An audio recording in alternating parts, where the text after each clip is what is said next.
Okay, folks, we're back. And back in the States, back in the USA, from a short week trip in Canada. And I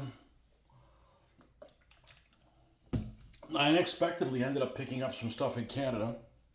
I was going to make a separate video about that, but I actually on recommendation, went to a really cool store in Calgary, and it was freaking amazing. I did a kind of a walkthrough video, and it's not really going to do it justice because it was kind of rushed. I was already there a couple hours perusing everything, and you can check it out. It's on my channel. You can check it out later if you want to catch the live feed.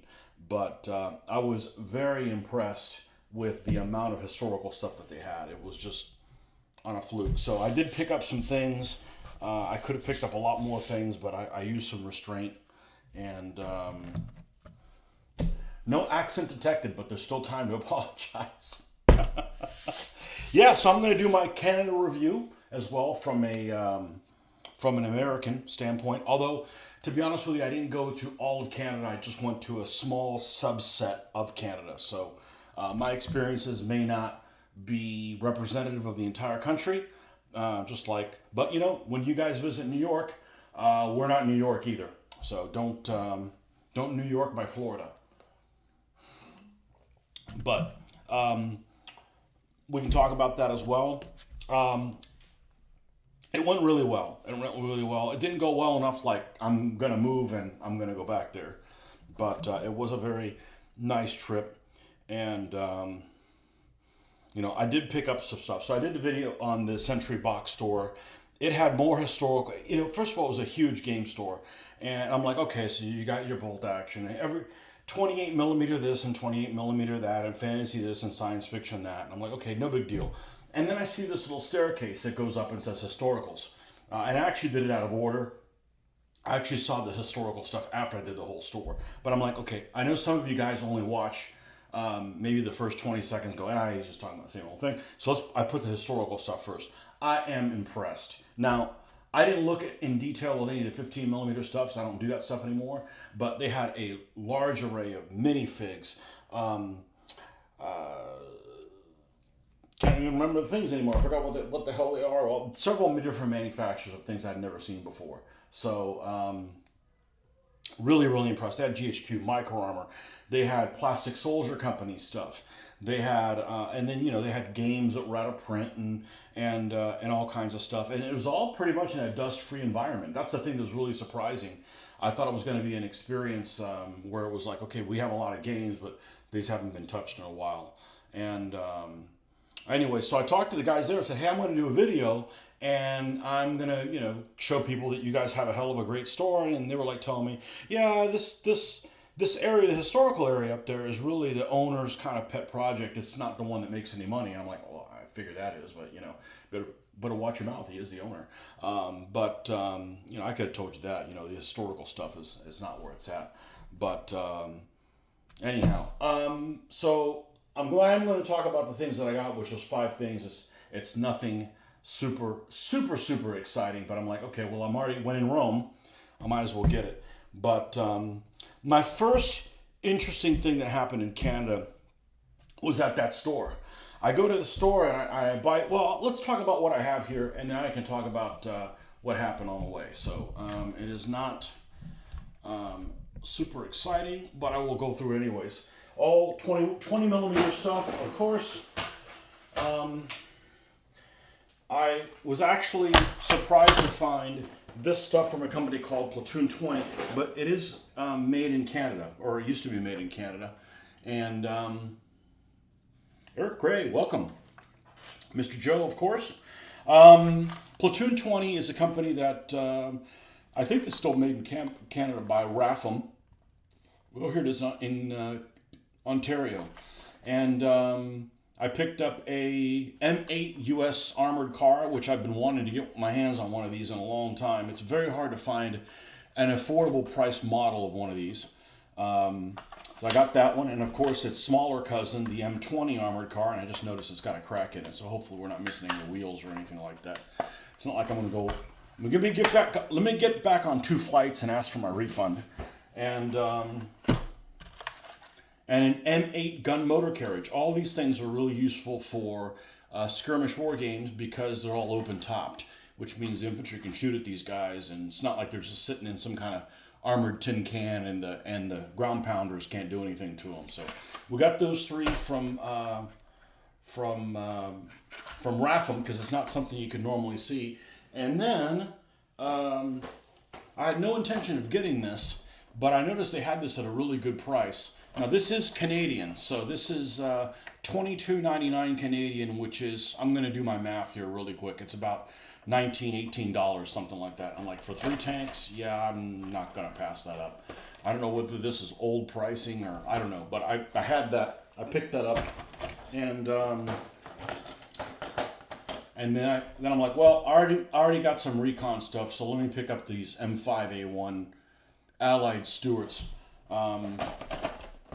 The only JIP on Plastic Soldier Company makes this stuff in 72nd and 15 millimeter, and the only JIP for those of us that do 1/72 is sometimes we don't have all the options that are available. I believe this set in 15 millimeter gives you the option to build these tanks with a 75 millimeter gun, or a 75 millimeter gun, or a 76 millimeter gun. Of course, they would have different turrets. This is the 76 millimeter gun turret. The 72nd scale one only comes with the 76 millimeter turret. And well, why don't you just want to make the one with a better turret? Well, because of proportion. I mean, they didn't. As you started in Normandy, it was like 1 in 4, kind of the same way that the British did with the Firefly. I don't know whether they were organized in the same troop, the same way, the same. British call them troops, so in the same platoon, the same way, where it was 1 Firefly and 3 standard M4A4s. But in the U.S., it was about that proportion at the beginning of Normandy. So you don't want a whole bunch of these if you don't have the 75s to go with them. I have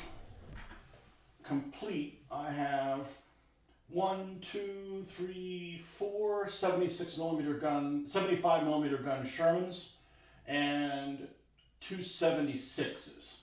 So yeah, I picked these up because the price was great on them, and they come with crew figures. Anyhow, this one, so this can only be made as one type of vehicle, and these M5A1 can actually be made as I think 3 different kinds. I could be wrong. I don't know. We'll look at them. I'm going to make them M5A1s. So we'll open those up and we'll get going. So my first interesting Canadian experience. So first of all, I didn't exchange any money. We just ran things with credit cards, which will be paid off. But there's no point in exchanging money, having any money left over. I go to the store, and this was towards the beginning of the trip. I stopped in the store on a recommendation, and I go in and I told my wife, said, I'm going to be here a while. This place is freaking huge.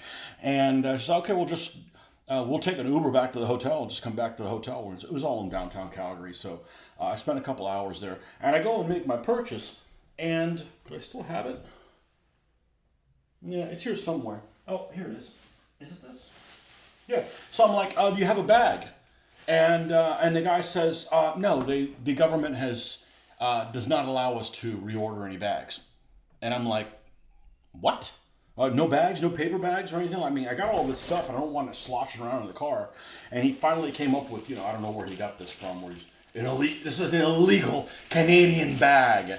The Mounties are going to be all up in your ass for this thing. But anyhow, he was like, so it was like right off the bat, he was like, we're outlawed. The government outlaws us to order any bags. And I mean, without missing a beat, I said, we have too much government in the United States, and you definitely have way too much government in Canada. But that was really the only negative experience of the whole thing. Felt like I was in the United States all the time, with the exception of, I know the price of gas in Canada was going to be California-like, and it was, and I was expecting that. But there's no gas stations. We couldn't find a gas station to return the car and fill it back up. It is so hard to find a freaking gas station. You would think that by the time you're buying things for over $6 a gallon, for gasoline. They'd want to sell it, but there's no gas stations to be found. Um, that's probably the only gripe. The roads are in great shape. They must use their taxes and actually use it to fix the roads, unlike this country where they decide to, I guess, give it to their buddies or whatever. We have roads that are in pretty bad shape. All the roads that we ran in Canada were amazing. No, we just spent a day and a half in Calgary, and then we went up to Banff. It was very, very moist, which I really appreciated. You see, Canadian bags were reserved for their milk. My daughter loved it because its drinking age is 18, so we basically we drank at every meal. You know, we had a drink at every meal. Sometimes we shared or whatever. So that's the thing I think Canada has on the United States is definitely the was the drinking age thing. One thing that surprised me, and here's my ignorant Americanness coming through, and I don't consider myself a typical American because I'm not. My dad was an immigrant, so it kind of exposes you to other things, even though I was born here. But I kind of did some self thought and realized that I just look at it from a different viewpoint that I probably shouldn't look at it. And I'm wondering how many Americans look at it from this viewpoint. But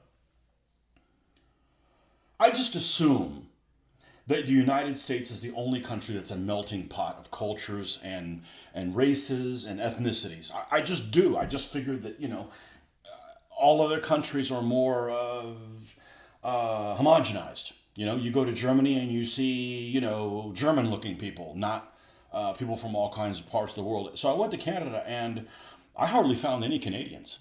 They must have all been on break. There was a lot of Australians. So it was very difficult to find somebody with an actual Canadian accent. Between all the people that were visiting and people that were there of different ethnicities, there was a lot of Asians, a lot of people from India, a lot of Sikhs on vacation. And I think they were on vacation. There was a lot of people on vacation. Of course, I went to a very resort place. And very hard to find somebody that was a Canadian. Now, we were in a resort place, so maybe that affected things. But I just figured I'd run into people like I was expecting maybe in the back of my mind of seeing people from like Iowa or something like that. I don't know. I mean, isn't that what Canadians were like? I don't know. Anyhow, so it was a melting pot of people. So a lot of Australians. I don't think there's anybody left in Australia. I think maybe they finally gave Australians parole and they all went to Canada. Everybody was super nice. Unlike other resort places that we've gone that have been snow, like Park City, Utah, and Breckenridge, definitely even the visitors and the people living there are a lot in a better mood than those other two places. So very impressed. The food was superb. I mean, like really superb. Really have nothing bad to say other than the kilometers. The kilometers per hour, rented a car, there was no miles per hour, it was all kilometers. Hey, I'm metric friendly except when it comes to temperature. If you tell me it's 15 degrees centigrade, I'm like, I don't know what the hell that is. I got to do like soft conversion in my head. Other than that, and it was weird. The drinks were kind of a mix between, you'd go to a store instead of saying, you go to a place and instead of say, the beer by a pint, it was by the 0.4 liter. I'm like, okay, nobody calls it that. Okay, it's still a pint of beer. But other than that, the prices were pretty much comparable to the United States after you did the conversion, except gasoline. But I mean, I knew that going in. But it was very hard to find a gas station. Very, very hard. I mean, even in Calgary, it was very hard. I saw more casinos than I saw gas stations. Okay, because we saw like 3 casinos. I'm like, what the heck? I mean, a casino like in the middle of nowhere. Like, you're not getting any of my money. I mean, I'm not interested in that. What else? And if you see you hear any loud banging, the daughter had some friends over. They're going to be leaving town soon because their school starts up next week, so they came for a visit. What else? It didn't feel like I was in another country. Yeah, I don't mean that as a bad thing. It was just very, very comfortable. I didn't have to do an exchange rate. There was no language difference. There was a lot of things that were in French also, but that's fine. I can look at a sign and kind of make out what it is, but it wasn't like it was in French and not. So it was a little disappointing that I didn't feel like I was in another country, but by the same token, I guess it's a good thing. I guess now I'm going to be looking at prices for the next week or so and be like, oh, that's like a good price, and realize it's actually not Canadian, like all this stuff is. What else? As typical, we go to a cold place and we make it warmer. It's the warmest they've ever been. Luckily, it had snowed quite a bit, but it got the no temperatures less than 15 degrees Fahrenheit, which we get here in Florida, in this part of Florida. But the good thing about it, so we would have liked for it to have been colder. It did snow on us one day, very little. The good news is it did not affect us being able to travel from point A to point B on the roads. So in retrospect, it was probably a good thing, because there was ice in places. Like, you had to be careful, like the hotel that we were parked at for the night. You'd have to make sure that when you got out of the car, you were careful getting out, because there was some built up ice. But other than that, the weather didn't affect us at all. It was beautiful blue sunny skies every day.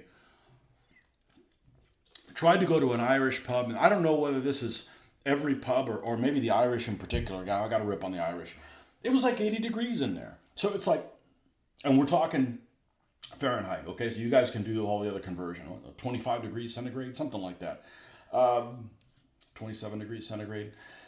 Inside, and it was like freezing outside. So it was, you're dressed for freezing, right? And you come in, and all of a sudden, it's like 80 degrees. And yeah, you got to dress in layers. Sure, we're dressed in layers too. But 80 degrees dry heat, I don't want to be in that naked, So, that happens here too. It gets comfortable outside. Like, we had to sleep with the windows open. We slept with the windows open every night, because what happened is we'd turn the air down as much as it would go, and it wasn't down low enough. And then if you open the window, it would turn the heater on to try to maintain 66 degrees or whatever. And it was like, okay, let's just turn it off.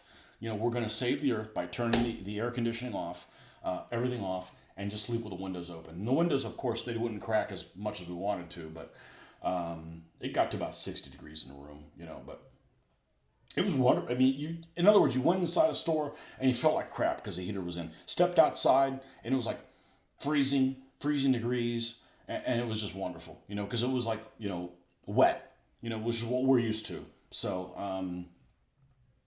yeah, it got a little cold when the wind was blowing, but I don't think we got that much wind, Maroon Cardinal, welcome. Some nice Stewarts. I imagine those will be good for recon and medium companies. Yes. Yeah, definitely. Well, it'll give us an opportunity also to compare what this hull looks compared to the M8 motor carriage hull as well. But I've been looking for this M8 armored car forever. I really didn't need anything, but when I saw this, seemed like it'd probably been sitting on a shelf for a long time. So I don't think they go for $22.99 plus tax, which I was surprised that their tax was only 5%, but they get taxed plenty on other things. So, but honestly, it was a great trip. I can't wait to go back. Nice folks, I'm sure there's some parts of Canada and some Canadians that maybe aren't as, you can't judge a whole country by one area.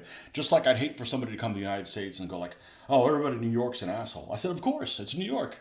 I mean, the whole country's not like that, but we had a great freaking trip. We had a great trip. I thought it was going to go well, and it did.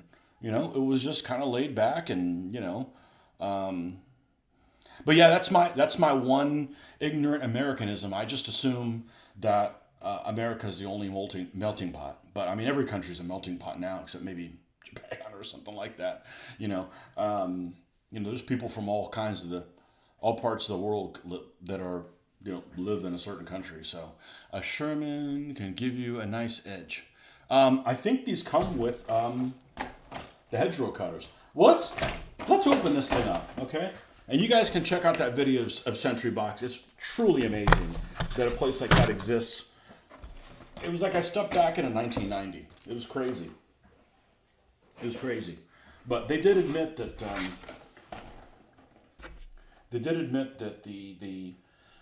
if it wasn't for the owner, they wouldn't have that historical area. Well, the owner's probably some guy who's pretty cool. Not a science fiction game only.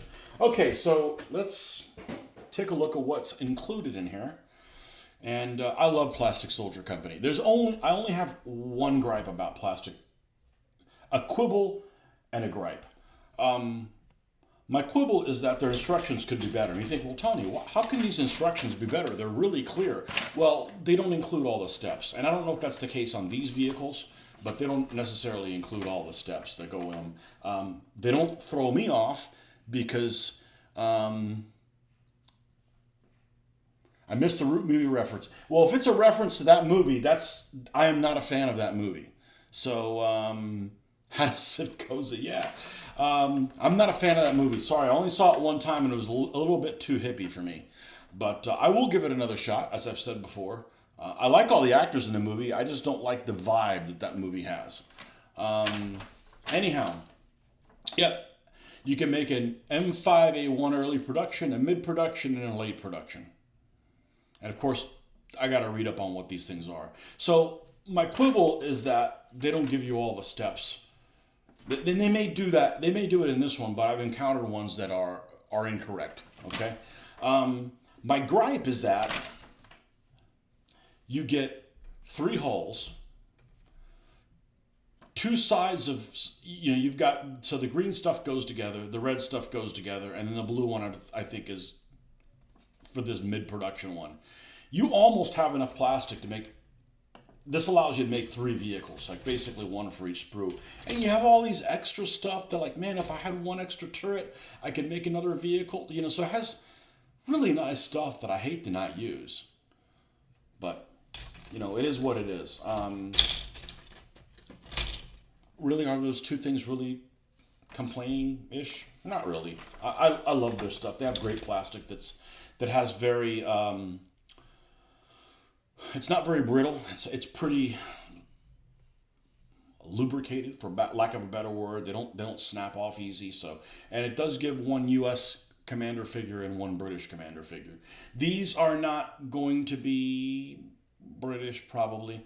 They're probably going to be Americans, because I don't want to get into the... Even though I was sorely tempted by getting stuff there, getting into the British, but I'm like, I'm just, I'm going to give them, they had some honeys, and I'm like, shit, I'm dying to do honeys, and I'm like, I don't want to break open North Africa, because I'm not going to be able to spend enough time there to make it worthwhile. So, you like the Stuart tanks? Nice little tank, especially in the North Africa scheme for the honey. Yeah, they're beautiful.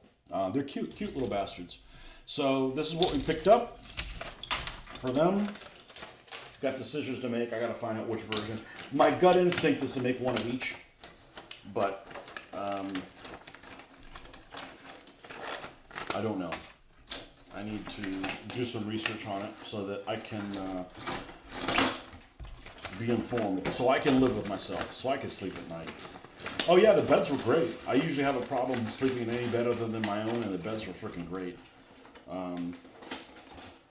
We didn't get sick. Of course, we were taking vitamin C. We were taking emergency every day and a Claritin, and felt great every day. Allied M4A1 76mm gun, wet stowage Sherman tank. So I've got some 76s here of the same model, and I'm going to see how they compare to them. But let's see what's inside this box here. And this is a... Oop. We got left over. Oh, just a piece of flash. Here's a color you don't see very often. So this is not a North Africa tank. The Brits use these in Italy, and the Americans used them as well. Back 50mm, working on Polish machine gun teams, forged in battle. I have to say, they're lovely miniatures. Great! I don't know how the forged and battle stuff is for the World War II stuff, but their ancients are great. And hope we're enjoying doing that. So this would be, from what I can tell, the British did use 76mm gun Shermans. But from what I can tell, it happened in Italy, where there was either less fireflies or there was definitely less fireflies than in Northwest Europe. But this only comes with a U.S. figure. I'm going to make all these American M4A1s. So, and this is probably one of the earlier kits because you can see the instructions are a little bit less involved. Actually, these instructions are wrong because this is a 75 millimeter gun, and this tank does not come with one. It comes with a 76 only. Because if it had a 75 millimeter gun, it would have a different turret as well. This is actually a turret that was for another vehicle that was under development. Don't ask me which one it was, T-23, something like that, that never went into production. But they kept the turret, and that's how it became the turret for the Sherman. I believe that's what the story is. It goes something like that. So, 3 of these. And let's cut one of these out and see how it compares hole-wise to the size of one of the ones that are pre-built. Now, the ones that are pre-built I'd gotten from an estate sale. And let's just do the top hole, should be good enough. And that's how I ended up with it. And they were already pre-built, but they've been painted. And, you know, I like Shermans because they don't get enough love. I mean, they're just, you know, they're around. These should be the same, or if not similar. The hole sizes are pretty close. And I don't remember, I think this is by a company called Altaya. Now, they've been completely repainted. This should be the same vehicle. Stowage probably a little bit different on it. But other than that, pretty much the same vehicle. Now, I've got 2 of these. Both of these have a 50 millimeter. A 50 millimeter? No, 50 caliber. In the, see, I spent a week in Canada and everything's metric. A 50 caliber machine gun on the roof. And I may not put them on some of these. So I can add a 50 to one of the other 75 millimeter gun Shermans. But yeah, I looked at the price and I'm like, okay, well, this is old pricing because these things don't go for that anymore. But they should be able to fit in there just nicely. And got some extra stuff that I added on. I've got little Sherman bits and things like that just to kind of give them a different personality. I did these last year, I'm pretty sure, either early this year, and you know, make them a little bit different with the markings and stuff like that. But you know, Shermans need some love too. You know, just because they, you know, just don't paint them green and send them out the door. You know, they can be a little bit more exciting than that.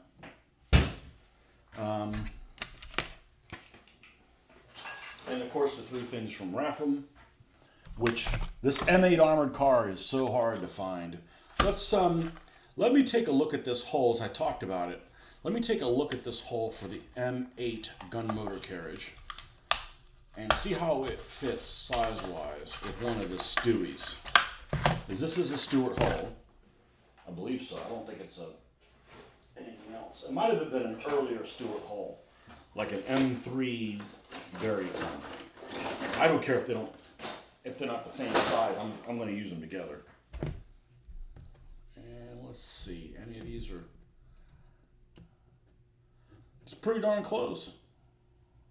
Mud flaps are a little bit different. Some of these vehicles, sometimes they show them with the fenders that are a little bit out of size. Okay, this is this style fender. That's pretty close. The turret ring's not the same, but you know, this has got a 75 millimeter short howitzer. I think it's the same gun as the pack howitzer, but oh, there are instructions in here. Well, zippity doo dah. Maybe not in this one, but the other one. Yeah. Okay, so let's start putting some stuff together, and we can chit chat. There we go. There's no decisions to be made on lead ones, so let's do the lead ones. And of course, I know they're not lead; they're white metal. Well, you know, I'm old school, so I always call them lead. So, just so far reinforce the law on myself. A self-imposed law. I will not look at or buy any miniatures until I finish the ones I picked up. Keeps me honest in the hobby. I've always liked the look of the Sherman tank. It's olive drab, That is well drab. I love the British Shermans, North Africa, and put the brown camouflage. Yeah, the British always have a way of taking something drab and making it look better. They just do. You know, I'm a fan of P40s, but a Kitty Hawk looks even better. You know, yeah. Let's see what we got in here on this M8 howitzer motor carriage, gun motor carriage. And they had lots of other stuff on there from Rafam. I think they had at least one of everything that Rafam made. I have my Luke's, my Panzer II-L is from Rafam, and I got it probably in the early 90s. And I don't want to use this. I don't want to use this particular one. Let's use one that's already dull. I end up dulling out. And I think the RSO is also this company. Now, I am not a fan of putting white metal stuff together because I'm pretty much only going to use epoxy. I have zero confidence with super glue and the rough features of these things to hold together. So I pretty much am only confident in using super glue for those purposes.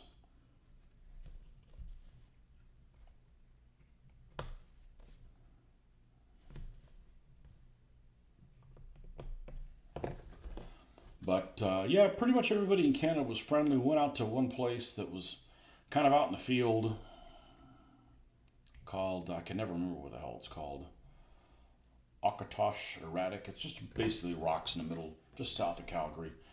Ran into another couple there, and they're like, "Oh, where are you from?" You know, whatever. And then they go, "Well, why did you decide to come to Canada?" And I'm like, "Look around, it's beautiful. Why wouldn't I want to come here? Why, you know, at least the parts that we went to, it's absolutely beautiful. If you don't think that's beautiful, there's something wrong with you." So, but I would never want to go where we went in the summertime. Why? I mean, I want to go in the wintertime. I don't get to see stuff like this at home.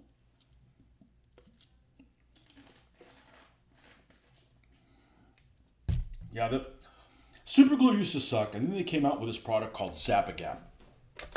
And Zap-A-Gap was the shit. And then it just, I don't know, I just kind of, epoxy back in the 90s, I had it. This one's not working down.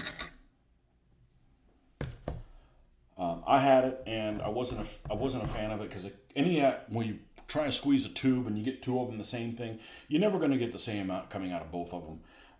And it's not that it is so finicky that if you're off by 10 or 15 or maybe even 20% of each mixture, it's not going to set. It's just that, you know, if you have these two tubes and you squeeze the materials out, it's going to end up being like this at the end. Okay, the next time you do it, you got to compensate. So you got to push more on this one just to kind of even them out. And it just makes a mess everywhere. And, you know, and back when I first started using it, of course, I wasn't as detail oriented as I am now, but it would never set. So you'd have something that would stay pliable for a long period of time, and you couldn't paint it, and it was just a mess. It might have been stuff that was just sitting on the shelf way too long or something like that, but I wasn't a fan of epoxy until recently. So what'd you guys do? Did you guys get everything you wanted to for Christmas, or whatever other holiday you're celebrating? Did you get everything in your Kwanzaa gift list that you wanted, or or whatever it is, your celebration of choice?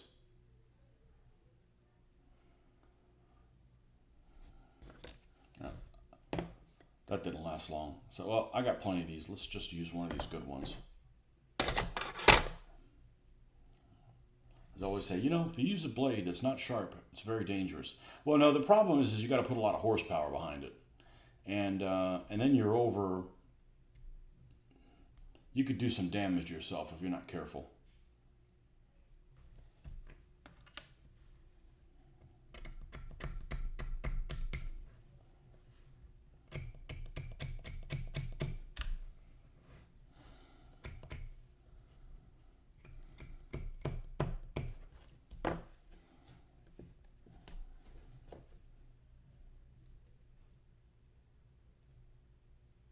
I thought I had a book on the Stuart, but I guess I don't.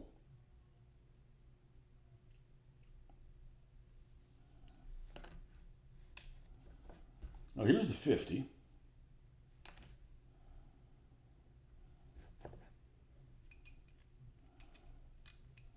And this goes on the front, and there's the 2 slots for it. And this goes on over here, and here's the 2 slots for it. That's going to go together like that.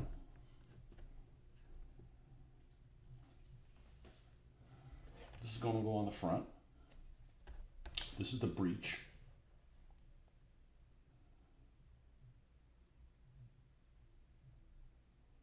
This will go like so.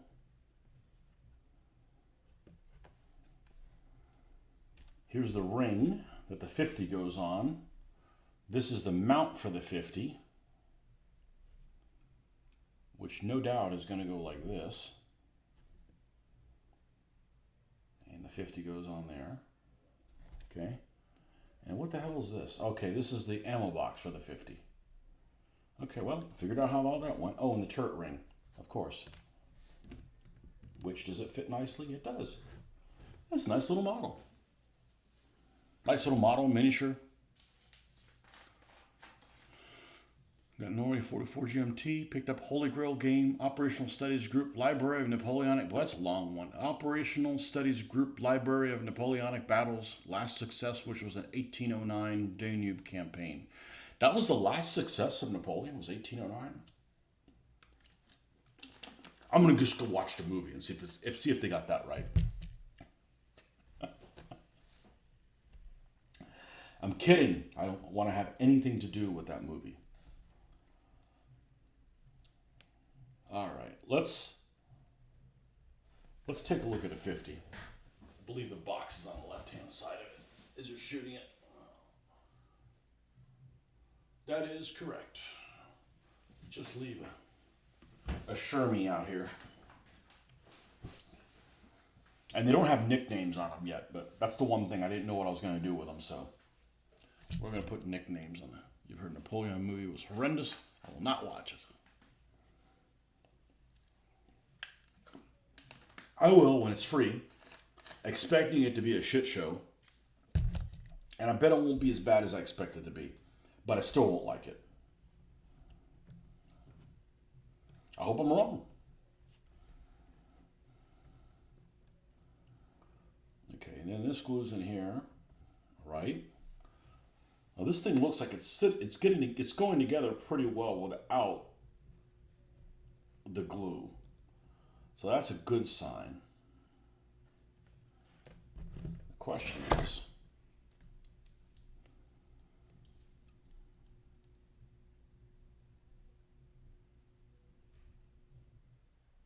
okay, we need a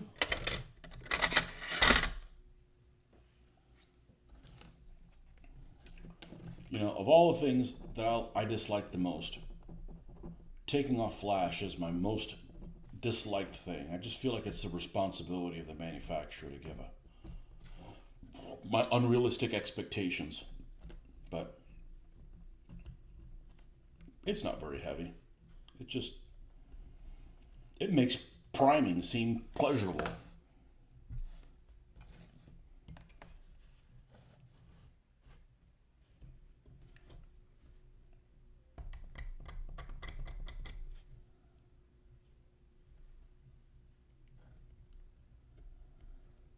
So we got back today. We actually got back to the airport yesterday very late, and we stayed the night at the airport. Very, very late. It would have been way too late to be driving. Don't need to be driving 2 hours at midnight. Starting a trip at midnight. It just is not a good combination.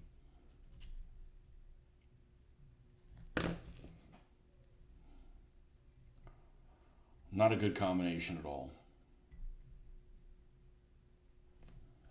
And yeah, we did get the Soviet trucks glued in there. We just got to paint around them through the grass. Hey, I got new stuff to play with. Well, I was going to do an unboxing video, but I'm like, okay, I'm not going to get anything done on that. I just dropped the video on there. I'm like, I've been sitting on these things for almost a week, not doing anything with them. Let's get them out there and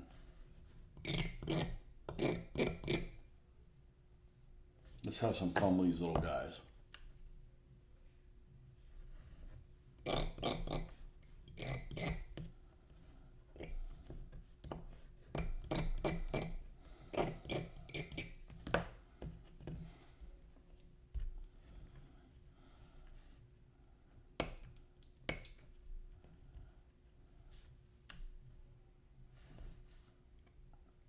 Oh, I just remembered the thing I dislike the most about Canada.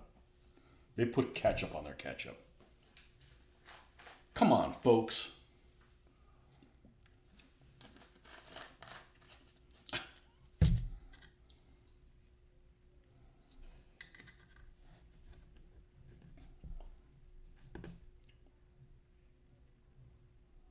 That's it. Don't really have anything bad to say.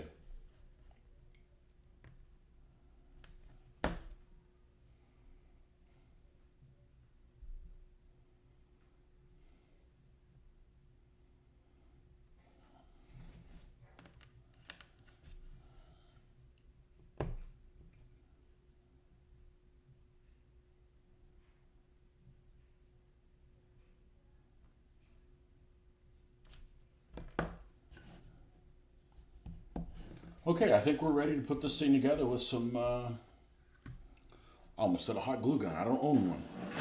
I can't put something together with something I don't own.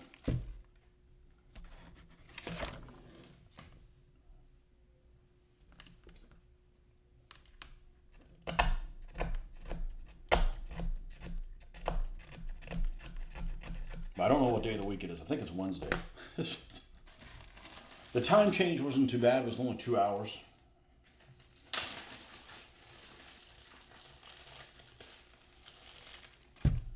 Oh, the sun is really, really at a weird angle. Really, really weird angle. It never goes up very high into the sky, which means lots of times you're trying to get from point A to point B, and you can't see because you're looking right into the sun. It's not like I'll just wait till noon. Noon is still in your eyes, so that was kind of odd, you know.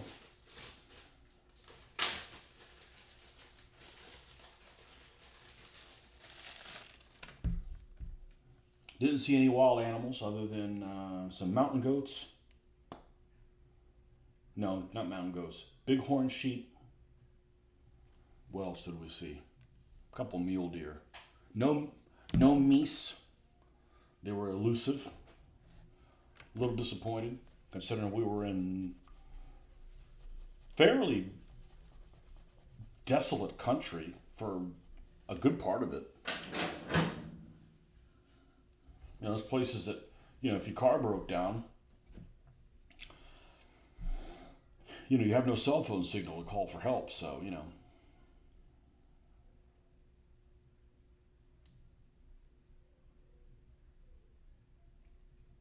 All right. We're going to add some.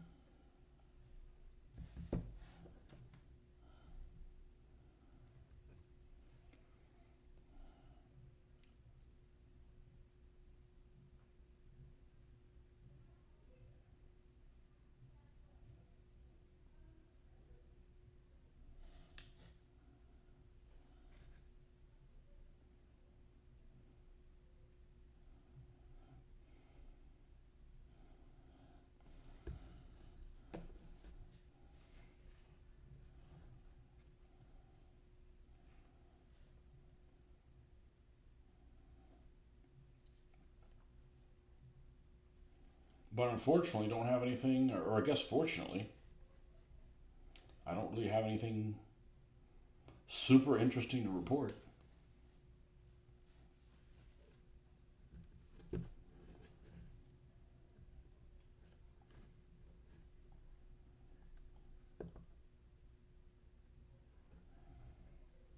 Which I guess is a good thing because you might have something really interesting to report, which would be, you know, bad news. Like, you know, I drove off a cliff in a snowmobile, which would have been really easy to do where we went. I'm surprised every fifth person that goes on a snowmobile doesn't get into a freaking accident every year. It is freaking, you know, it's some crazy shit. You could get yourself in a lot of trouble on one of those. Going up the side of a mountain.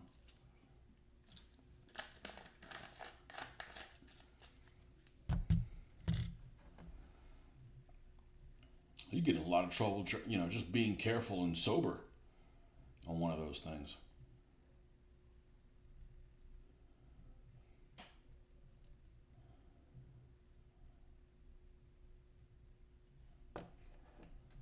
Okay.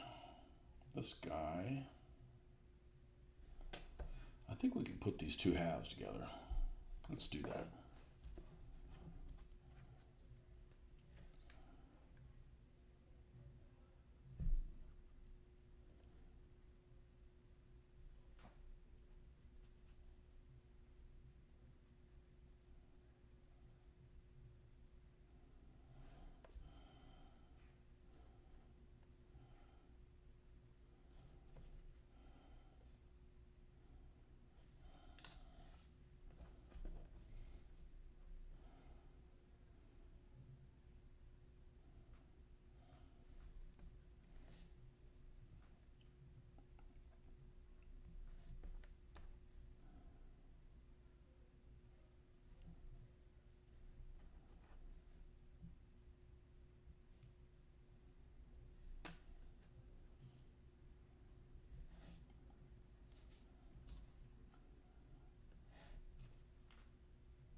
Let's do this. We already got some epoxy on there. Let's go ahead and put this thing together.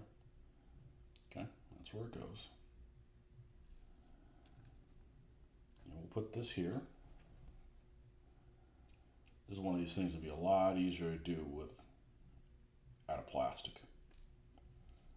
But it shouldn't be bad because it fits together pretty well. Okay. And now we're going to put the top in.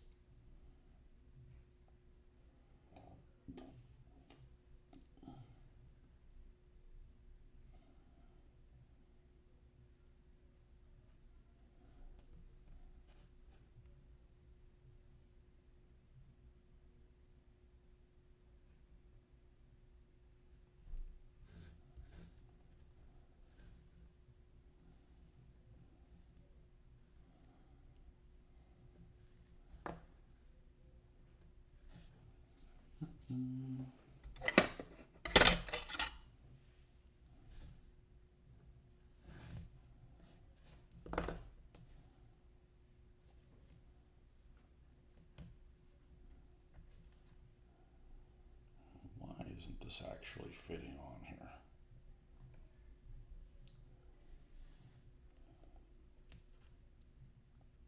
There we go.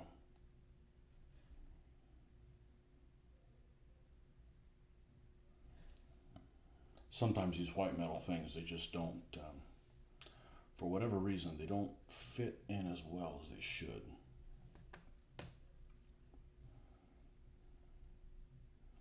There we go. We got to jam that joker in there. All right. Let's try this again.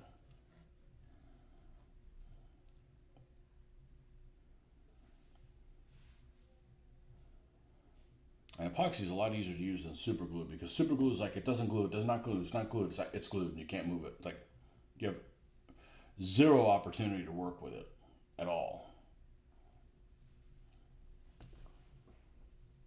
Okay. Now, what did you miss? I solved all the world's problems. But one thing I forgot to mention is right off the bat, when I gave that guy the response, that, it's like, I thought I was taking his side. Like, he was like, hey, the government says I can't order any more plastic bags. I'm like, I get it if you want to, like, ban plastic bags, right? I mean, because I don't like plastic bags. I'd rather use the reusable bags because plastic bags are basically a piece of shit. But, you can't order any bags at all, not even paper ones. It's like, I'm not a fan of the government telling you what to do. And when I told him, it's like, yeah, we got way too much government in the United States. You guys have even more. He was like, it's the first time he's heard it. It blew his freaking mind, Like, I'm not trying to get political. I'm just saying that, If you want to tell a business how to fucking run it, then you fucking run it then. Then don't let people have their own business. I wouldn't put up with that shit if I was a business owner. I'm like, hey, I already paid my taxes. I'm already doing my part. What else do you want me to do? You know? It blew his mind. Like, he never heard something like that. Like, oh, somebody stood up to the evil government. I said, yeah.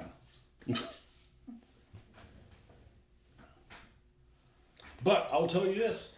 They at least spend some amount of money in Canada on their roads, unlike here in the United States, where they must just take the money and run with it, because it sure as hell won't fix anything around here. Or maybe they do, but just everybody wants to come to Florida and everything's, always in need of repair.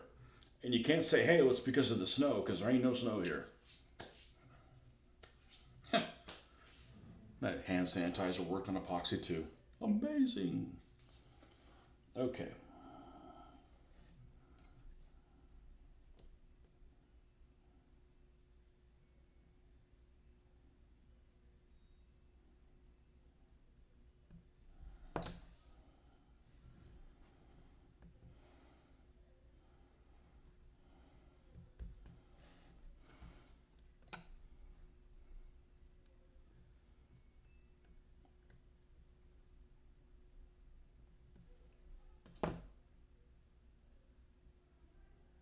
Okay. We'll let this guy sit for a little bit. We'll put the 50 caliber on later.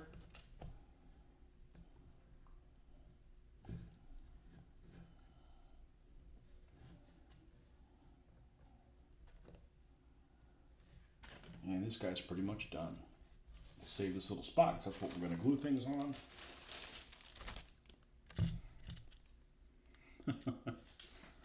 Nah. Super glue is pretty awesome. It allows you to move things around before you're done.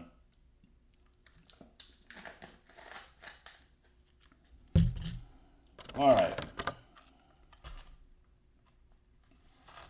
I guess I should see if I'm missing a wheel. Of course, I got the stuff I can make another wheel now, but let's do the M8. M8's a hell of a lot easier than the M20. And I actually would have bought more of these if they had more. I would have actually liked 2 M8s, 2 M20s, but they didn't have any more. They probably have this sitting on the shelf forever. I mean, I just don't see these things moving around a lot. I mean, it's just not a very popular scale. This one has instructions. Woohoo! Hope that wasn't something important. Okay. What has left etched in there?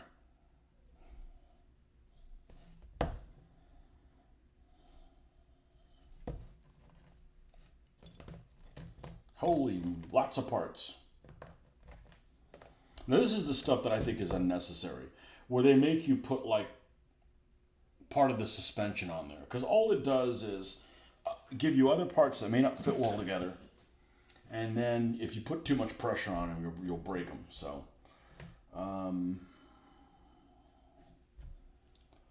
this has got some flash on it. So let's get rid of the flash first. Yeah, when we mix up the next batch, we'll glue the 50 on here. Howitzer motor carriage. Pretty sure it's a 4-man crew.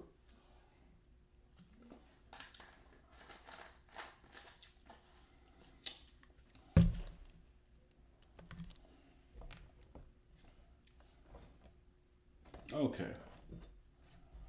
Let's clean these pieces up.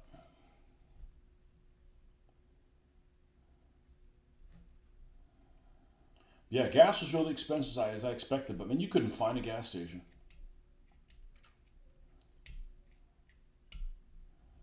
But it's not like we ran out of gas or anything. It was just kind of surprising. You got shipping notification that banished all the fears GMT should arrive in a week. Covered Battle of Blem and Nirvinden. Been looking forward to this game for months. Want to get Lacey, huh?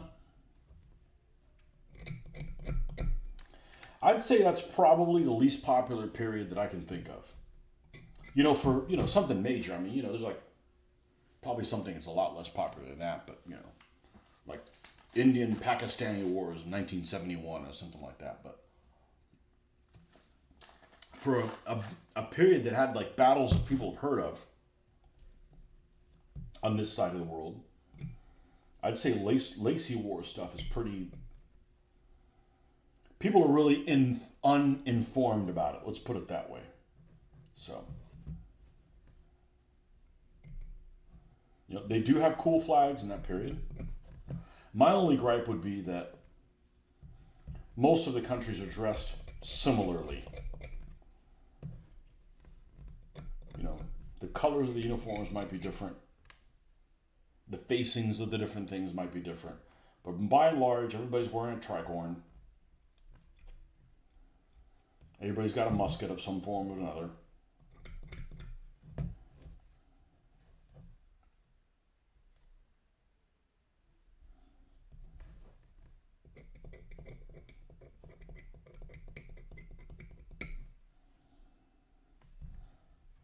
I think I played a Battle of Blenheim one time with 6mm figures one time. I think it was Blenheim. I might be wrong. It might be another one of the battles, but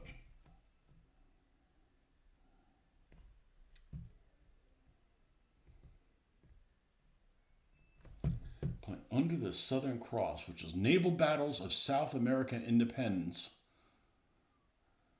1811 to 1841. It's pretty neat. Yeah, I would say so. Definitely.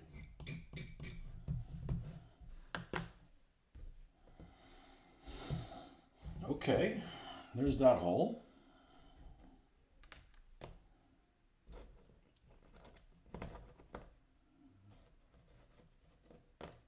We've got two front wheels, right? We've got the two back ones that fit right on this thing. So this one says right, so this one goes on the right side. Hopefully that's how it works. Fits like this. Cool. All right, let's trim these things off.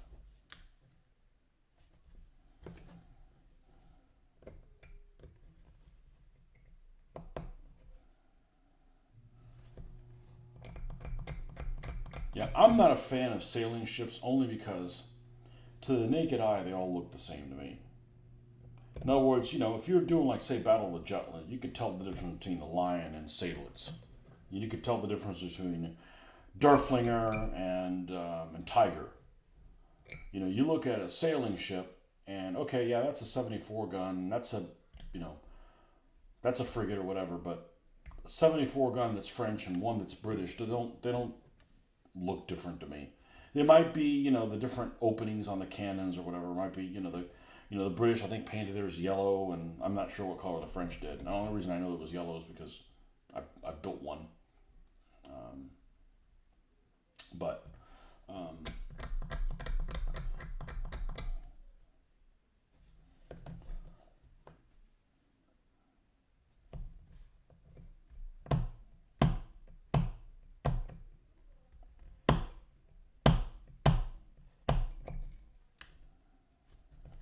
I'm big on naval warfare, but I've said it. If you're not into the ships, I don't know why you want to play it.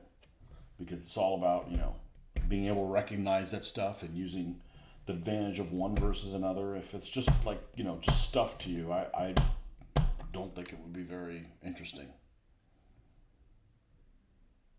A lot of ships under the Southern Cross have under 20 guns. The battle I'm doing now has several ships that only have one cannon. Light those guys on fire and go give the enemy a hug. Fire ship.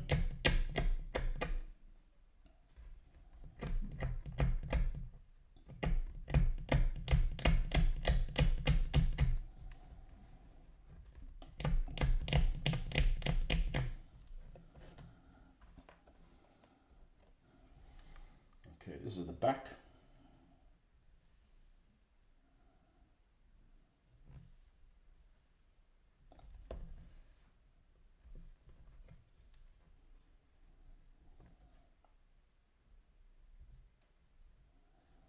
Yeah, they had honeys.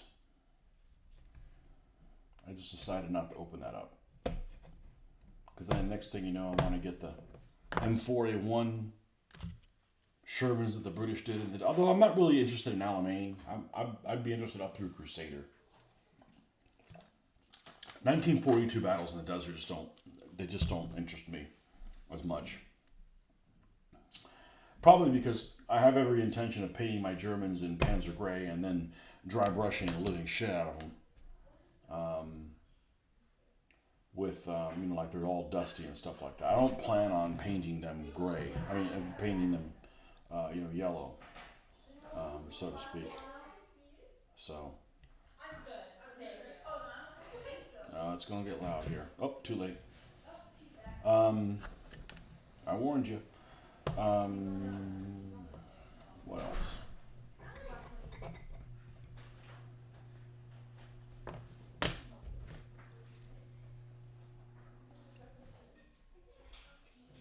But sometimes you got to find an excuse to not do everything. You know. The battle of fighting is being fought on the Rio de la Plata. Oh, okay. I'll get the. Let me get Graf Spee out there and you smoke everybody. So it's quite interesting new battle. Yeah, if you got to go with the current and stuff like that. They had a big battle there. Of course, that's not during your period. It's a little bit later in the '60s. I want to say in the 1860s, where the Paraguay and the Brazilians, I want to say, had a big battle. That's a steam and iron period, though. Can't remember what the hell what the name of the battle is, but it's a pretty prominent battle in the South American wars.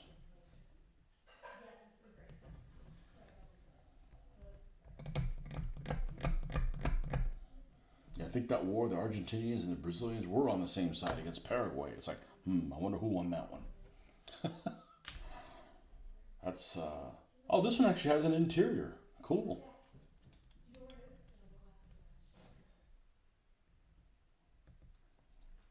Nice. Yeah, this is definitely has some lead properties because I'm getting some of that gray on my fingers. I'm gonna let me lick my fingers and so I can feel great in the morning.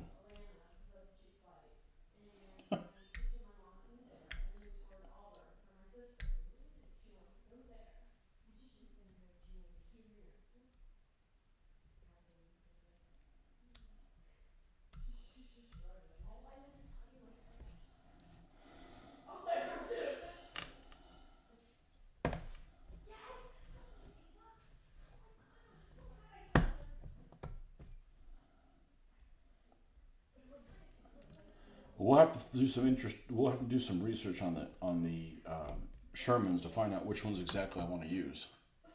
I'm wrong, but I'm planning to do anything with Sicily. I'm definitely not planning to ever do anything with Sicily. It doesn't interest me at all. There's only two Panzer divisions were down there, and one of them was Hermann Goering, and I'm not a fan of Hermann Goering's boys. But Italy, yes. So, at some point, I think I am. So my Americans will be painted for Normandy, but they could go into Italy if they needed to. My Brits, I have a feeling I'm just going to paint them for Italy to begin with. And of course, now that I just came back, I've got half of mine to do some Canadians, but their imagery is basically the same thing. They've got their equipment's the same type of thing. So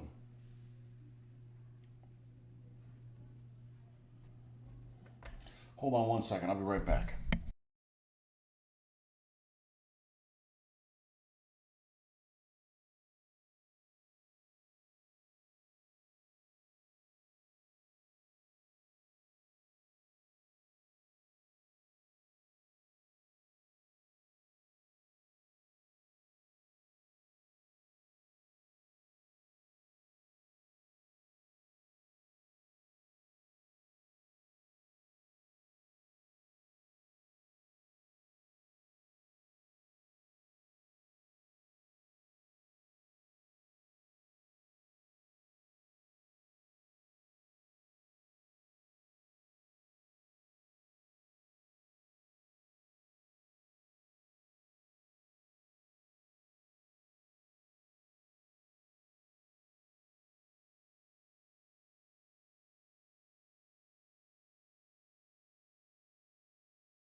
Okay.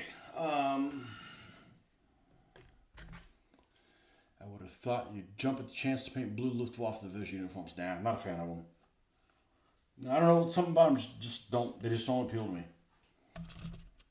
They just don't appeal to me.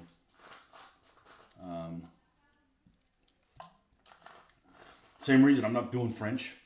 You know, if I'm gonna do French, I'm gonna do 1940 French, not 1944.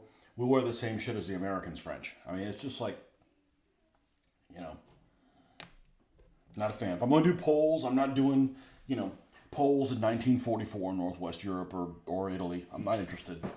You know, I'm gonna do 39. I'm gonna do 39 Poles. They have their own gear. They're pretty cool looking. You know.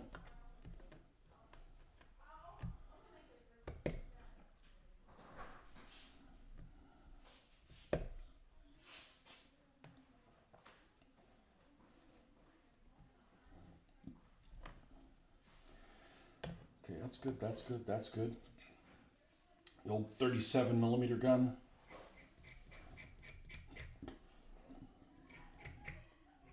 The coax 30 cal.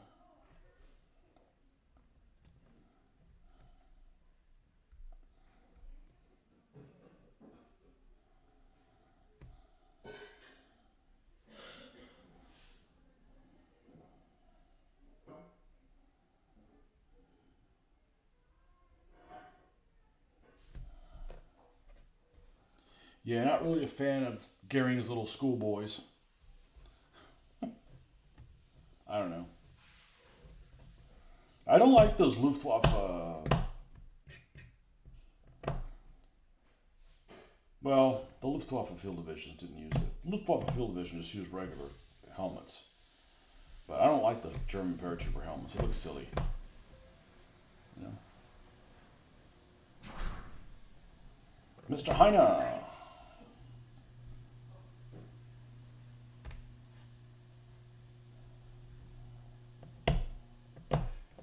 Mr. Heine, one of the few people that is left in Australia. I think every Australian that made parole was in Canada. There was a lot.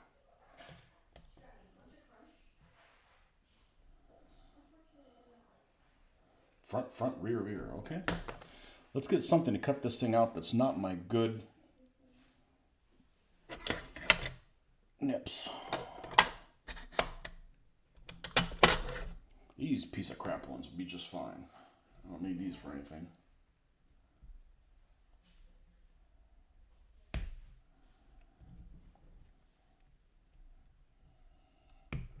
Take the big chunk stuff off.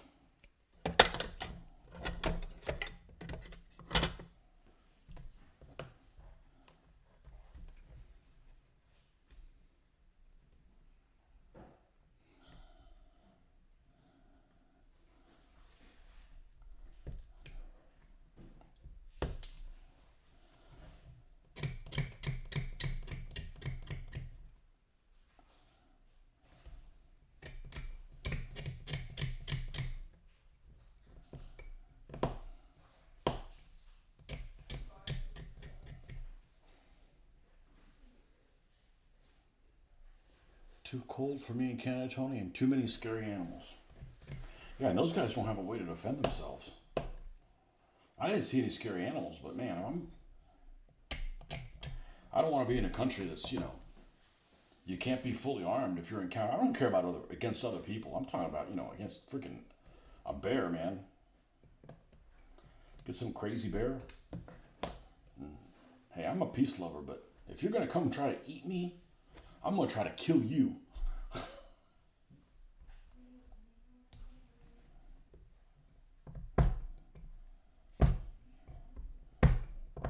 I had a guy we're staying at the first hotel in Calgary, and we're getting ready to leave, and the car we had rented was a Volvo SUV, big old thing, great vehicle. And a sunroof we had open because it was, great weather. Hey, we'll be right back. I'm gonna go run the suitcases down. I said, hey, we got the sunroof open. make sure no Canada geese come over here and get in there, because go do a bombing run on him on the inside of the vehicle. And he goes, I'll go get my shotgun. I said, you guys allowed to have those here? He's like, no, not really. I said, okay, well, we'll come run some up there to you next time we're in the area.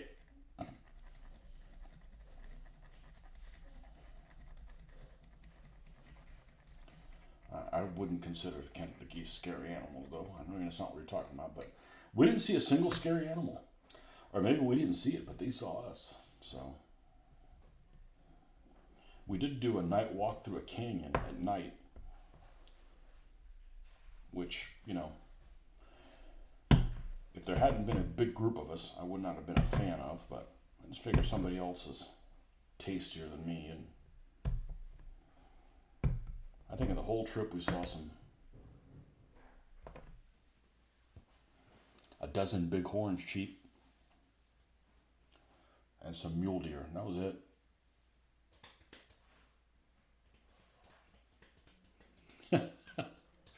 I'd rather square off with a bear than a snake. Really? What's wrong with snakes, man?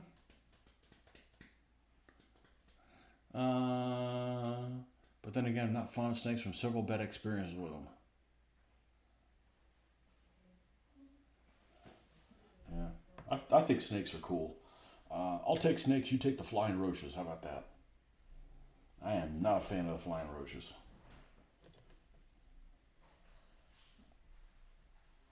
Okay, this looks like this sits on here like this. Okay.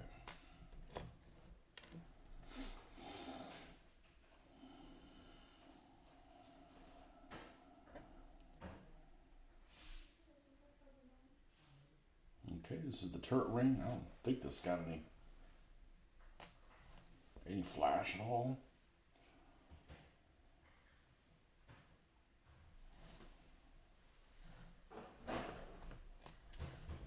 Here's the thing for the other 50. Let's put that over here.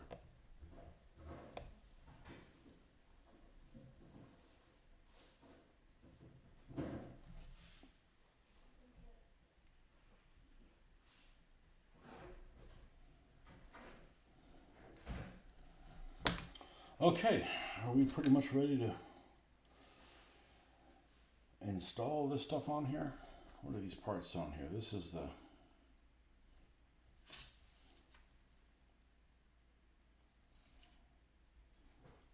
part that I don't know where the hell it goes to.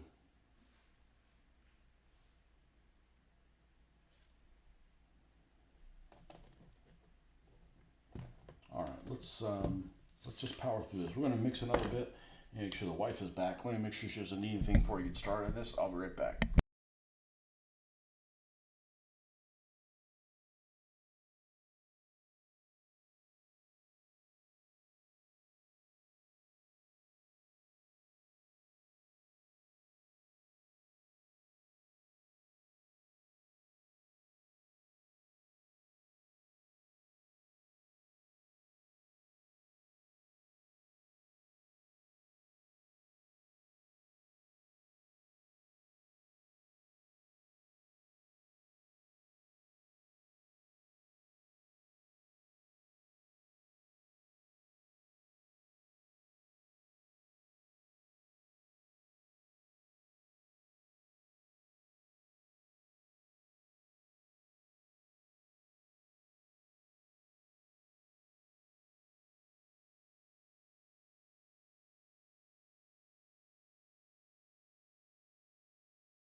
On the wall, keep round the engine bay. The army just warming itself up. I've seen a number of black king snakes hiding on roads, coral snakes swimming rivers. Oh. Big Mac, what's up, man? Walking out of the library elevator at university and went to step down and noticed the floor was moving. I pulled back and realized that a copperhead was just hanging out. Huh. Well, I just wish they weren't so damn fast. Because they are cool. I don't feel like I need to handle them. And, I don't want to get bit by one, but I do think snakes are cool. Unlike flying roaches.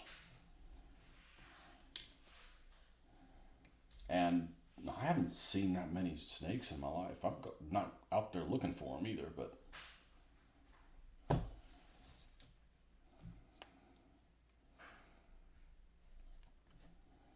okay.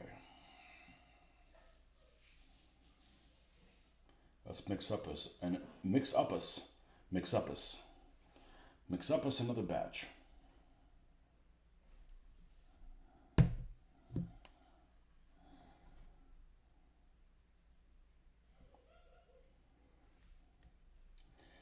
I think today will be a special day. Today will be the first day in like a week I haven't had anything to drink.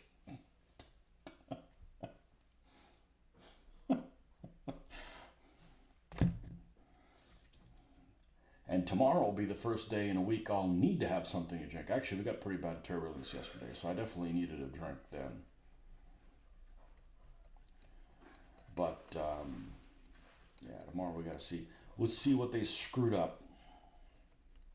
I technically only took 2 days off, even though I was off for 12. But everybody was off for all those other ones as well, so. It's the days that I'm off that people are there that things can go sideways. Okay, so this says left and this says right, so that's the wrong one. Okay, so this gets glued here and the other one goes on the other side. So it seems like we should start there first. Then I might have to do this in 2 batches.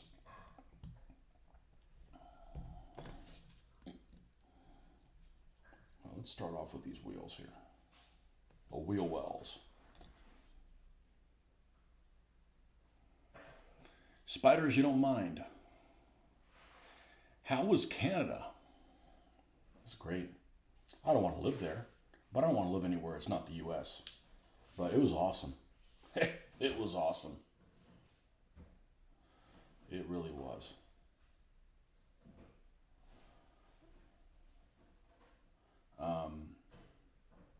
A couple things would not have made it awesome. The first of which would have been if we couldn't have opened the room, the window to our room, because it's just too freaking hot. I mean, I don't know what it is about these cold climates, that it's, and it was, we didn't experience any temperatures that we haven't experienced in Florida before. Okay, I don't think it got colder than 15 any day.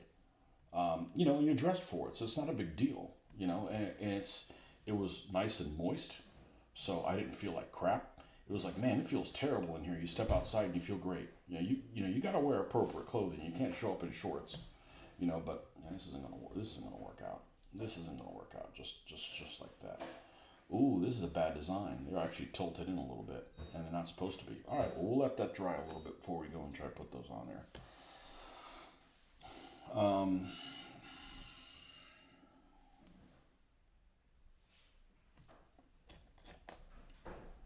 The beds are really comfortable. I was really surprised. I'm kind of spoiled by my bed. I thought I was going to have backaches or something like that. Nope.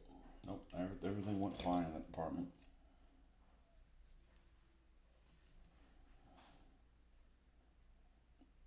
Didn't get sick. No, everything went really, really well.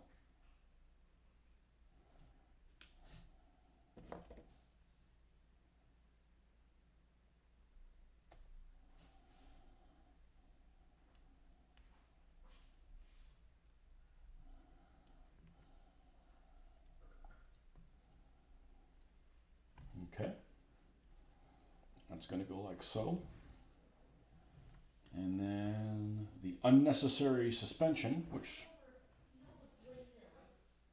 I don't know why they have this fetish for making you put that on there.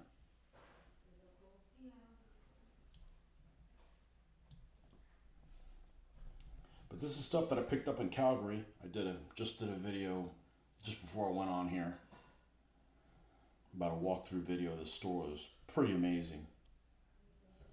Didn't start off pretty amazing. I'm like, oh, this is going to be just a lot of Games Workshop stuff.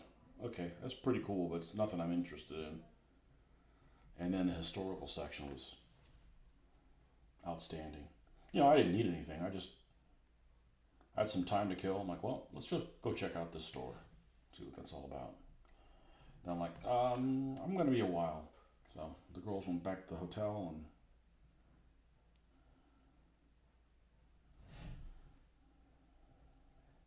I spent a couple hours in the place scouring around, see what if there's anything I couldn't live without. Which, of course, I can live without any of this stuff, but yeah, switch things to drinking when I started getting kidney stones.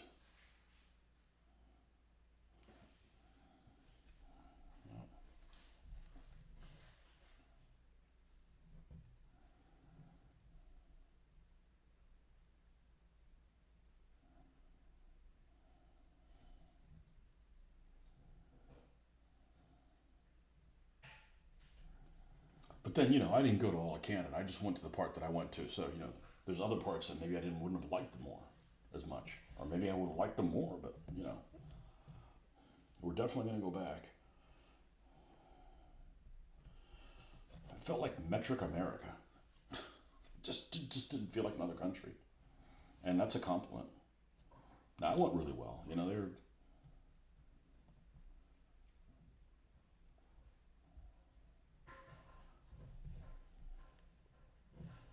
went really, really well.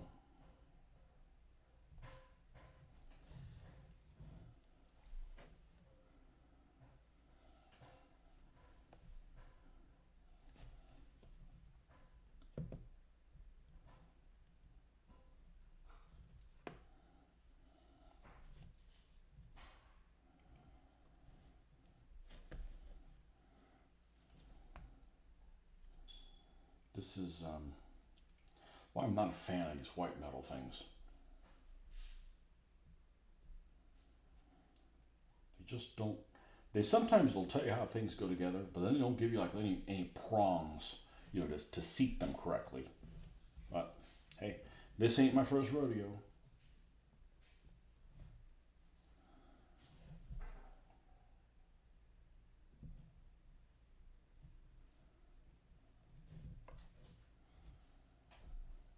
Yeah, well, you can tell the design on it isn't great.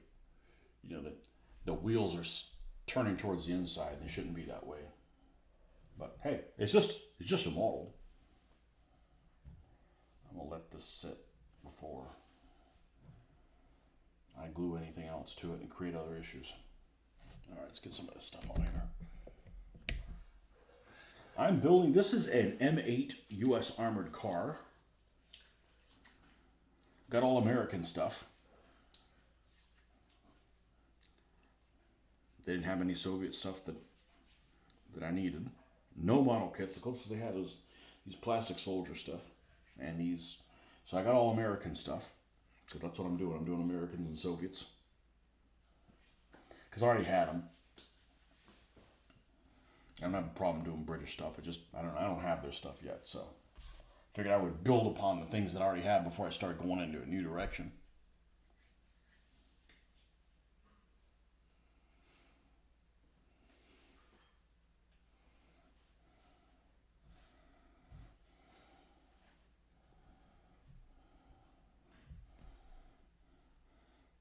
We're trying to figure out what the locals thought about their medical system, but I got mixed bag.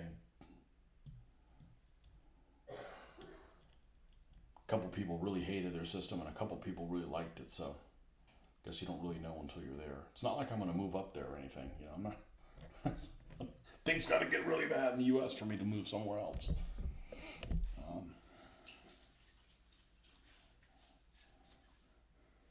The medical system here has a lot of problems. If somebody said how to make it better, I'm like, you need to be able to get a treatment even faster than you already can, and their system's definitely not that. Like I'm going to a new doctor, right? I want to be able to fire my doctor. If my doctor sucks, I'm like, okay, this is who you got to go to. I'm like, nope, nope. You know, I'm from a I come from a background that if you suck at your job, you shouldn't have a job. So, you know, if I don't like my doctor for whatever reason, they don't do a good job, or they've got the, in my case, they've got the bedside manner of a concentration camp guard. That's being really extreme, but they don't have a good bedside manner. I go find another MD. So I did, and they couldn't see me for about a month and a half or something like that. If you take that month and a half and turn that into like 6 months, I'm out. Like, month and a half's like too long. You know, it should be like, can I go next week or something like that? Nope. So anything that makes it like even more of a wait, you know, I think is, you know, in the wrong direction. You know, I'm sure there's things they do well. Their roads are a hell of a lot better than all the roads I encountered were freaking awesome. So they must actually spend money on the roads instead of like, you know, we're going to take these taxes for the road and, you know, do something else with it.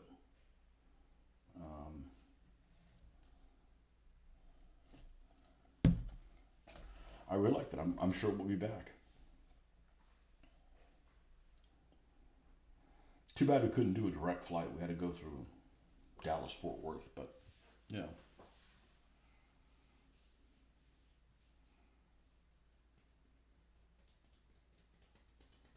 I have a diverticulosis and the pain is absurd in comparison. I think I'd rather have a kidney stone over that pain. The Hoffman. My GMA has that Nordic.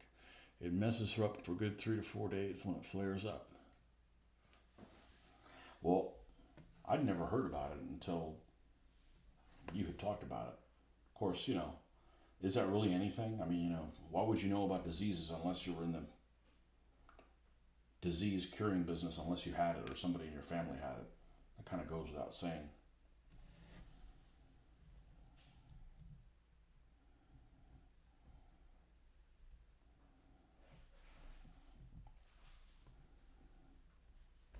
Well, why won't this fit in there now?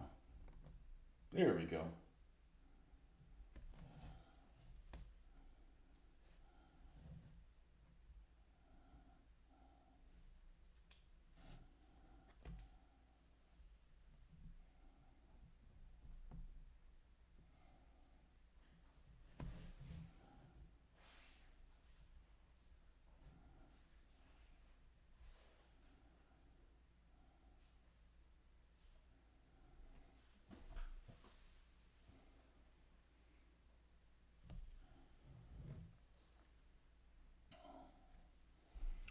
Where are we going? Texas? No. Nah, I don't like boots that much. Although I did spend a whole week wearing snow boots, and I loved the hell out of that. But they weren't cowboy boots. I don't cowboy boots and I don't really go together. You know. I mean, if I'm gonna wear cowboy boots, then I'm gonna shoot coyotes from the back of my from the back of a horse. You know, they're not letting me do that, so I'm not wearing cowboy boots.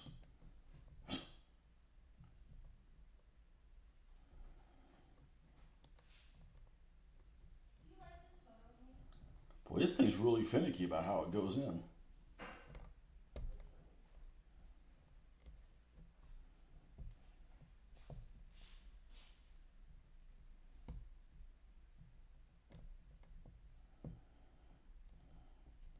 But we did stop in the airport in Dallas Fort Worth. That's the only bit of Texas that I did.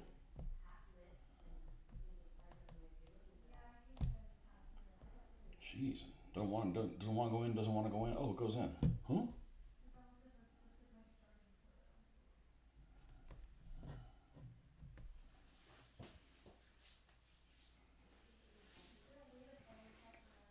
Had a flight to that. Yeah, we did. Then we went up to Calgary from there.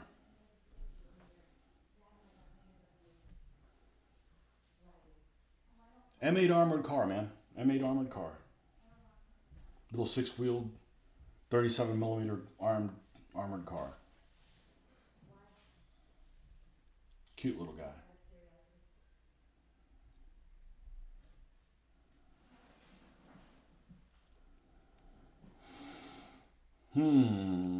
Fit on this isn't great. No, I got putty.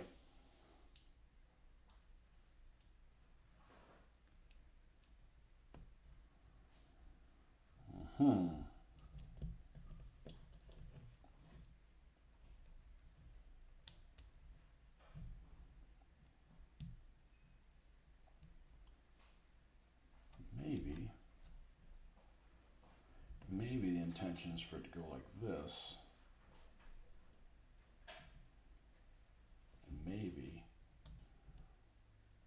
Well, that would straighten the wheels out.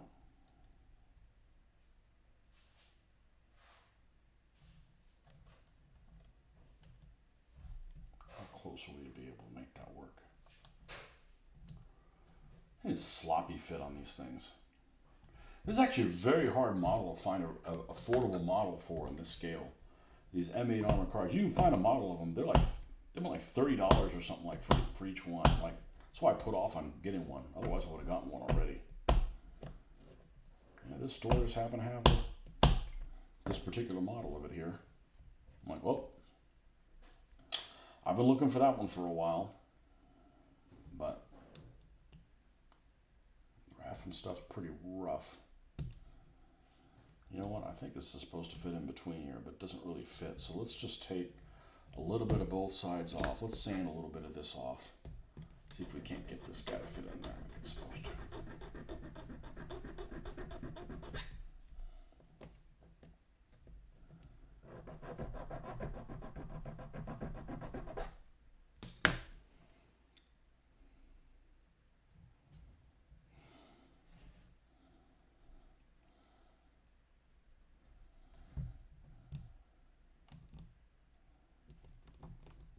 No, I think I'm on the right track. We just take a little bit off. It's funny because I wonder if the M20 is the same way. Because the M20 is just basically this thing without a turret.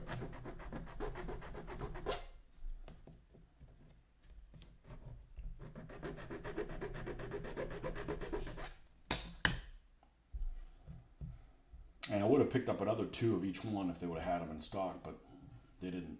Who knows how long they'd had this model for, this miniature for. Is it a model or a miniature? What makes the difference?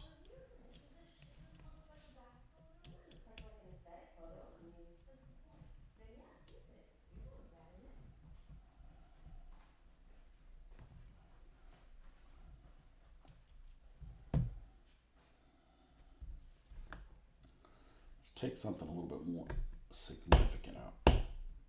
So we're not out here all week trying to fix this. Okay, that fits in there. Come on. You can do it. I'm pressing on that wheel. I'll have to fix that too. This is why I much prefer to work in plastic. It's just a lot more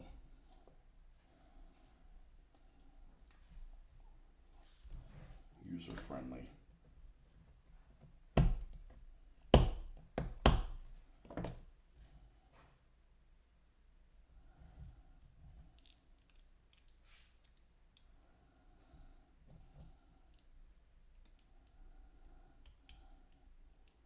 Did we get it? Did we get it? Almost. Nearly. Barely.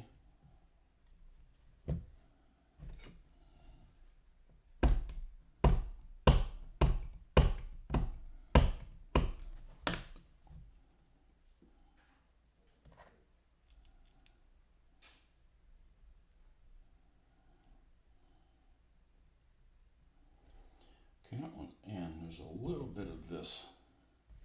Let's just chop this off. Let's see if that did it.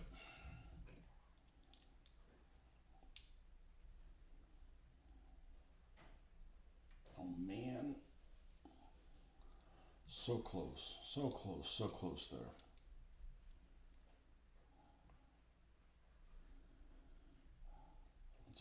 Let's open both of these up.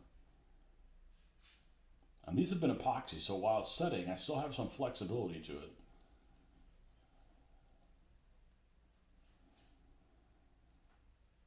There's a tiny little tip there. Let's take that off.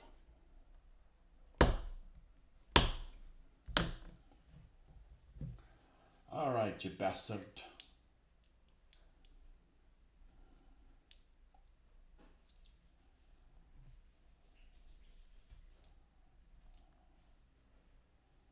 Man, it just doesn't want to fit. All right. do that. We'll do that.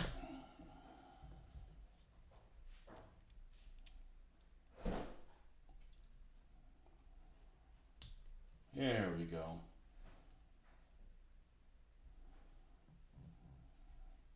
Okay. Now, of course, all this is...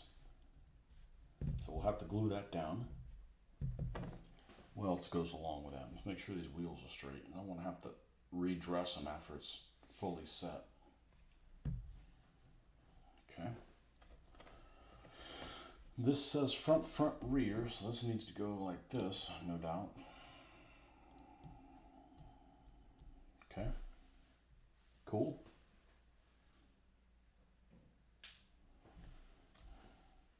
Got these little side showing things on there. Side boxes.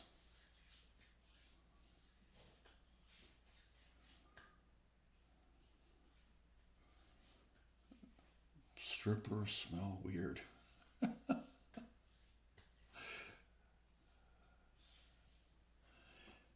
Tried Mountain Blade 2 Bannerlord. Ran like crap. Just found out there was an add-on I wasn't aware of for my Gates of Hell Ostfront called Liberation. It's all US and Germans. So, I'll be checking that out soon.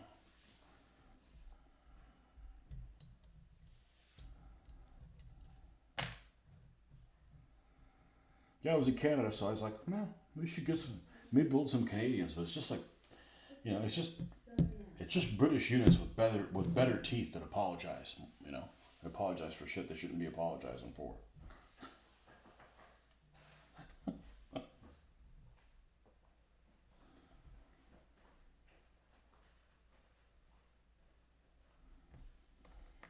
All right, how long have I been on here? Now 42. Yeah, I'm gonna have to call this one a. I'm gonna have to do this a wrap on this. But check out that video of that hobby store that I did, and you know, check out all the stuff that they have there online. I just put that video up just before I went on here, so check that out. And you know, we got this M8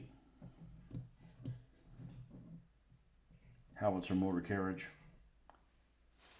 It looks like there's something I'm gonna have to trim on that thing. Get it to sit right. Yeah, I'm not really a fan of white metal vehicles. They tend to be sloppy sometimes. But there we go. That's much better. That's all it took. And yeah, so you got this one. We got the M8 armored car. We got the M20 armored car. And then we got 3 Stewarts and 3 Shermans. So I'll find out which version of the Stewart I think I'll make, and then we'll go in that direction. I'm going to build these white metal ones first. Figure they're a bigger pain in the butt, but they seem to be about the right size. This M8 hull is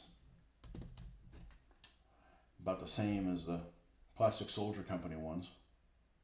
Of course, this mold's probably 40 years old.